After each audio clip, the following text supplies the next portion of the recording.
हाय everyone, नमस्ते and welcome to pure science. हम लोग सॉल्व कर रहे हैं प्रैक्टिस क्वेश्चंस। किससे संबंधित है? तो शैक्षिक प्रशासन या प्रबंधन। ठीक है, शैक्षिक प्रशासन एवं प्रबंधन से संबंधित प्रश्न को हल कर रहे हैं। तो यह एबीओ एग्जाम के लिए इम्पोर्टेंट है, असिस्टेंट ब्लॉक एजुकेशन ऑफिसर। ठीक है, 2013 में सीजीपीएससी द्वारा लिया गया था, है ना, और अभी रिसेंट में होने वाला है। ठीक है, तो 2022 में यह एग्ज़ाम होने वाला है। तो इसी में हम प्रैक्टिस कर रहे हैं शैक्षिक प्रशासन एवं प्रबंधन से संबंधित प्रश्नों को। ठीक है, बहुत सारे वीडियो अपलोड हो चुके हैं, यह अगला वीडियो है। चलिए देखते हैं शैक्षिक प्रशासन एवं प्रबंधन से संबंधित प्रश्नों को। ठीक है, प्रश्न है साहित्यिक गतिविधि है, इनमें से कौन सी गतिविधि साहित्यिक गतिविधि है? ठीक है, बहुत सारी गतिविधियां होती है, साहित्यिक, सांस्कृतिक, शैक्षिक, है ना, शारीरिक, है ना, इस प्रकार से। तो इनमें से कौन सी गतिविधि साहित्यिक गतिविधि है ना? ऑप्शन दिए हुए हैं नृत्य, कहानी लेखन, शैक्षणिक भ्रमण या उच्चारण प्रतियोगिता। ठीक है, तो इनमें से कौन सा जो है साहित्यिक गतिविधि है? तो सीधी सी बात है, देखने से स्पष्ट है, कहानी लेखन एक साहित्यिक गतिविधि है ना। कहानी लेखन या नाटक, उपन्यास, इस प्रकार की जो रचनाएं की जाती हैं, तो यह साहित्यिक गतिविधि के अंतर्गत आती है। ठीक है, तो ऑप्शन बी यहाँ पर सही उत्तर है। ठीक है, अगला प्रश्न देखेंगे, शिक्षक संदर्शिकाओं का प्रकाशन कक्षावार, विषयवार किस स्तर पर किया गया है ना? किस स्तर पर किया जाता है? शिक्षक संदर्शिकाओं का प्रकाशन कक्षावार, विषयवार किस स्तर पर किया जाता है? ठीक है, तो ऑप्शन दिए हुए हैं 6वीं से 8वीं तक के लिए, पहली से 5वीं तक के लिए, या पहली से 8वीं तक के लिए, या 8वीं से 10वीं तक के लिए। ठीक है, शिक्षक संदर्शिकाओं का प्रकाशन कक्षावार, है ना, पर्टिकुलर कक्षा वाइज, है ना, क्लास वाइज किया जाता है। तो यह किसके किसके लिए किया जाता है? तो ऑप्शन सही है इसका, ऑप्शन सी, पहली से 8वीं तक के लिए, क्लास 1 से लेकर के क्लास 8 तक के लिए, है ना, शिक्षक संदर्शिकाओं का कक्षावार, विषयवार प्रकाशन किया जाता है ना। तो ऑप्शन सी यहाँ पर सही उत्तर। अगला प्रश्न है, किसके अंतर्गत तैयार टीचिंग एड मॉडल या संदर्भ पुस्तकें क्रय की जाती हैं, है ना? इनमें से किसके अंतर्गत जो है खरीदी की जाती है? जैसे कोई एक स्कूल है ना, एक स्कूल है, तो इस स्कूल में पुस्तकों की खरीद करनी है ना, या मॉडल की खरीद करनी है, ठीक है, या ब्लैक बोर्ड, चाक, डस्टर, इस प्रकार से पढ़ाने के लिए जो उपयोगी सामान होती हैं उनका खरीदी करना है। तो किसके अंतर्गत ये इन सभी सामग्रियों की खरीदी की जाती है? स्थायी सामग्री के अंतर्गत, या अस्थायी सामग्री के अंतर्गत, या दोनों के अंतर्गत, या इनमें से कोई नहीं? ठीक है, किसके अंतर्गत इन सभी टीचिंग उपकरणों या संसाधनों की खरीदी की जाती है? तो इसका सही उत्तर है ऑप्शन ए, स्थायी सामग्री के अंतर्गत खरीदी की जाती है। स्थायी सामग्री के अंतर्गत टीचिंग एड की खरीदी की जाती है। ऑप्शन ए यहाँ पर सही उत्तर है।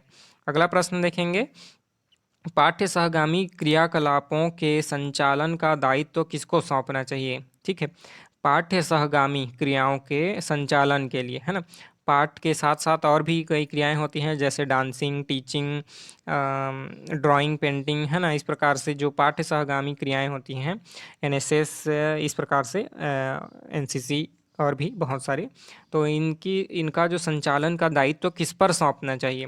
शिक्षकों को, या अभिभावकों को, या बच्चों को, या जिला विद्यालय निरीक्षक को, है ना, किसको सौंपना चाहिए? ठीक है, तो इसका सही उत्तर है शिक्षकों को, है ना, शिक्षक जो होते हैं उन्हीं को पाठ्य सहगामी क्रियाकलापों के संचालन का दायित्व सौंपना चाहिए। तो ऑप्शन ए यहाँ पर सही उत्तर है। ठीक है, अगला प्रश्न देखते हैं, समय सारणी दर्शाती है। समय सारणी क्या दर्शाती है? ठीक है, समय सारणी क्या बताती है? बच्चों की अधिगम प्रक्रिया को, या शिक्षक की शिक्षण प्रक्रिया को, या प्रधानाध्यापक के नेतृत्व को, या सभी क्रियाकलापों को, है ना।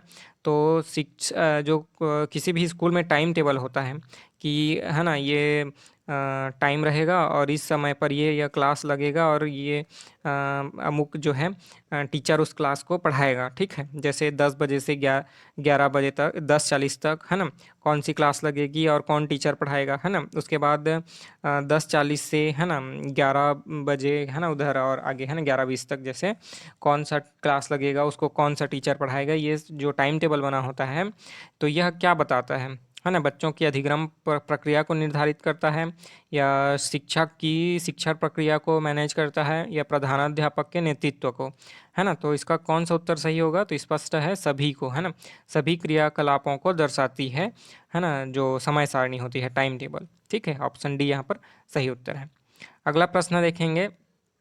प्राथमिक कक्षाओं के बच्चों को पाठ्य पुस्तकें निःशुल्क उपलब्ध कराई जाती हैं। ठीक है, प्राथमिक कक्षा के बच्चों को, है ना, क्लास 1 से लेकर के क्लास 5 तक के बच्चों को जो पाठ्य पुस्तकें हैं निःशुल्क उपलब्ध कराई जाती हैं। किसके द्वारा उपलब्ध कराई जाती हैं? भारत सरकार द्वारा, राज्य सरकार द्वारा, या जिला बेसिक शिक्षा अधिकारी द्वारा, या अभिभावक द्वारा, है ना। किसके द्वारा निःशुल्क में पाठ्य पुस्तकें उपलब्ध कराई जाती हैं बच्चों को? ठीक है, तो इसका सही उत्तर है राज्य सरकार द्वारा, है ना। छत्तीसगढ़, जैसे छत्तीसगढ़ है तो छत्तीसगढ़ राज्य सरकार द्वारा, है ना, CGBSE होता है, छत्तीसगढ़ बोर्ड सेकेंडरी एजुकेशन, है ना, इसके द्वारा जो है पाठ्य पुस्तकें उपलब्ध कराई जाती हैं राज्य सरकार द्वारा। ठीक है, तो ऑप्शन बी यहाँ पर सही उत्तर है। अगला प्रश्न देखते हैं।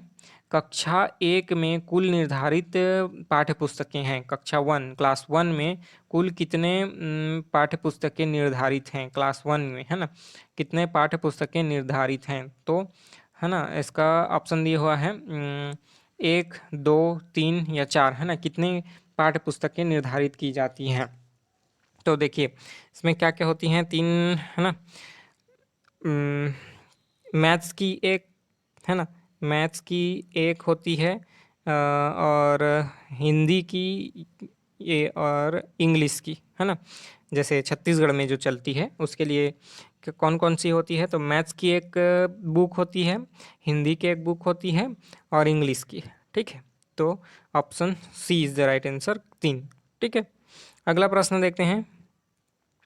कक्षा कक्ष एवं कक्षा कक्ष के बाहर किसी सार्थक क्रियाकलाप को संपन्न कराने के लिए आवश्यक है। ठीक है, कक्षा कक्ष में एवं कक्षा कक्ष के बाहर, यानी क्लास के बाहर और क्लास के अंदर किसी सार्थक क्रियाकलाप को संपन्न कराना है, तो उसके लिए क्या आवश्यक है? ठीक है, TLM बनाना, या पेड़ पौधे लगाना, या मैदान की स्वयं सफाई करवाना, या योजना बनाना। ठीक है, तो क्या आवश्यक है कि आपको क्लास के अंदर कोई पाठ पढ़ाना है, या क्लास के बाहर किसी बच्चे को कोई करिकुलर कराना है, एक्स्ट्रा करिकुलर एक्टिविटी कराना है, तो उसके लिए क्या आवश्यक है? तो सीधी सी बात है, योजना बनाना आवश्यक है ना।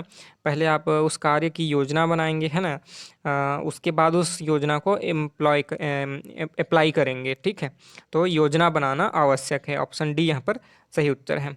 अगला प्रश्न देखेंगे। लो कॉस्ट नो कॉस्ट वाली शिक्षण अधिगम सामग्री का निर्माण किया जा सकता है ना। लो कॉस्ट या फिर नो कॉस्ट, है ना, लो कॉस्ट नो कॉस्ट शिक्षण अधिगम सामग्री का निर्माण किया जा सकता है। ठीक है, बाजार से वस्तुएं खरीद करके, या शासन द्वारा प्राप्त सामग्री से, या स्थानीय परिवेश में उपलब्ध वस्तुओं से, या प्रधानाचार्य द्वारा प्राप्त कराई गई सामग्री से। ठीक है, तो लो कॉस्ट नो कॉस्ट कैसे होगा, है ना, मतलब कम कास्ट हो या लगभग ना के बराबर कोई, है, उसका खरीदने में खर्च हो, कॉस्ट लगे, तो इस प्रकार की शिक्षण सामग्री कहाँ से उपलब्ध हो सकती है? तो देखिए, बाजार से क्रय करेंगे तब तो ऑब्वियस सी बात है ज़्यादा प्राइस लगेगा, यह नहीं हो सकता, है ना। शासन द्वारा अगर उपलब्ध कराया जाता है तब भी वह शासन कहीं ना कहीं से तो खरीदेगी ना, तो यह भी हो सकता है। ठीक है, मतलब नहीं हो सकता। तो स्थानीय परिवेश में जो भी उपलब्ध वस्तुएं हैं उनका उपयोग करके शिक्षण अधिगम सामग्री का निर्माण किया जाए तो ज़्यादा बेटर है। जैसे आपको मॉडल बनाना है, ठीक है, कोई मॉडल बनाना है, मान लेते हैं एक मॉडल है, जैसे कि एक क्यूब बनाना है, या क्यूबॉइड बनाना है, या डिस्क बनाना है है ना, या फिर स्फेयर गोला बनाना है ना, बच्चों को समझाना है मैथ्स, ठीक है, तो क्यूब बनाना है इस प्रकार से। तो कैसे बना सकते हैं, तो आसपास में जो भी है ना पुट्ठा या रद्दी कागज है ना, इस प्रकार से जो भी वस्तुएं उपलब्ध होंगी है ना, प्लास्टिक के या टीन के डिब्बे, तो इनका उपयोग करके क्यूब या क्यूबॉइड या स्फेयर यानी गोला या डिस्क, इन सभी का प्रदर्शन किया जा सकता है। मतलब शिक्षण अधिगम सामग्री का मतलब यूटिलाइज किया जा सकता है, ठीक है। तो कौन सा होगा यहाँ पर, ऑप्शन सी यहाँ पर सही उत्तर है, स्थानीय परिवेश में जो भी वस्तुएं उपलब्ध हैं उनका उपयोग करके, ठीक है। तो option C is the right answer. इस वीडियो में इतना ही रखते हैं, आगे के प्रश्नों को अगले वीडियो में हल करेंगे, ठीक है। कोई भी आपकी क्वेरी हो तो आप पूछ सकते हैं। मिलते हैं अगले वीडियो में, तब तक के लिए नमस्ते, धन्यवाद, थैंक यू।